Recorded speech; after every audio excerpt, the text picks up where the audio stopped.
Putting the goggles on is an out-of-body experience.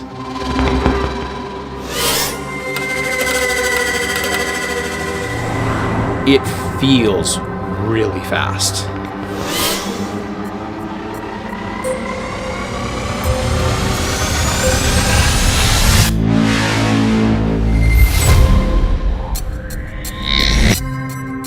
The moment I put on my goggles, you get a big rush.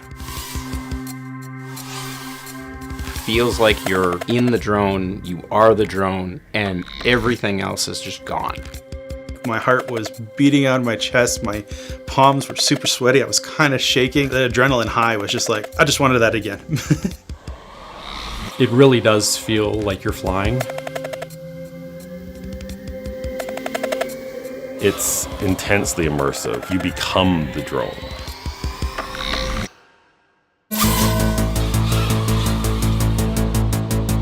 Flying to me is just a form of freedom and expression. I've been racing since January 2021.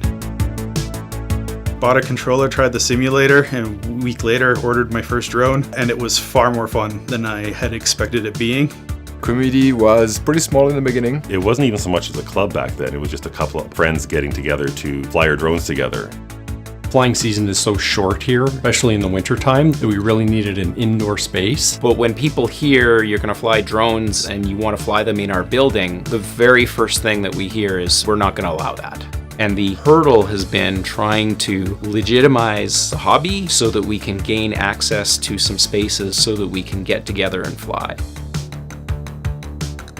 Cody's got all the racing gear. We knew a bunch of guys with drones, and Martin happened to have an in for the Veterans Food Bank. He got us the space. And as soon as we managed to find an indoor space to fly FPV, that's when it started pretty much exploding.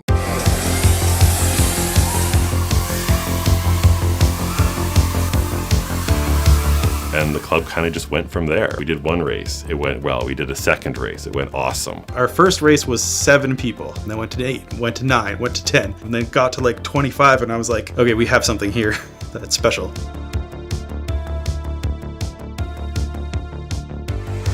Because the Veterans Food Bank was the first place to open up their doors, we just thought, this is so cool of them to let us use their space. How can we make it worthwhile to them as well?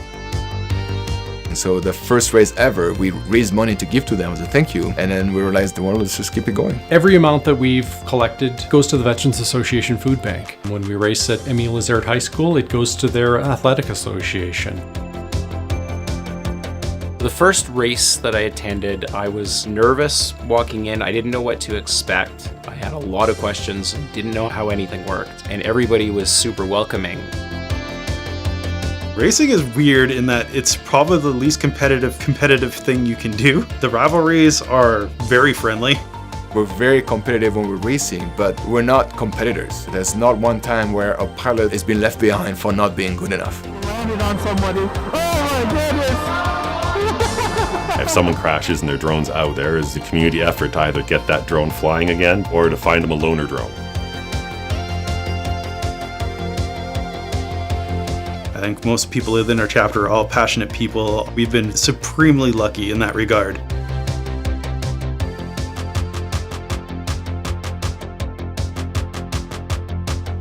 I had a ton of fun on my first race. Everybody's there to support everybody else.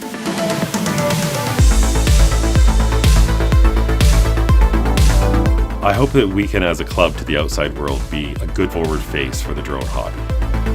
This is a passion, not just for me, but for a lot of people.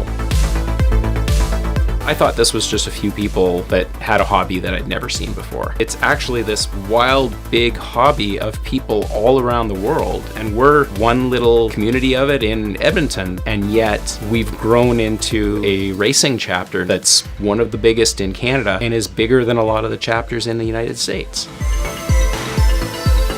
I feel like I've made a lot of friends that I would never otherwise meet.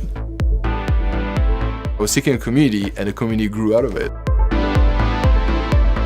That feeling of belonging walking in, that's what keeps me coming back.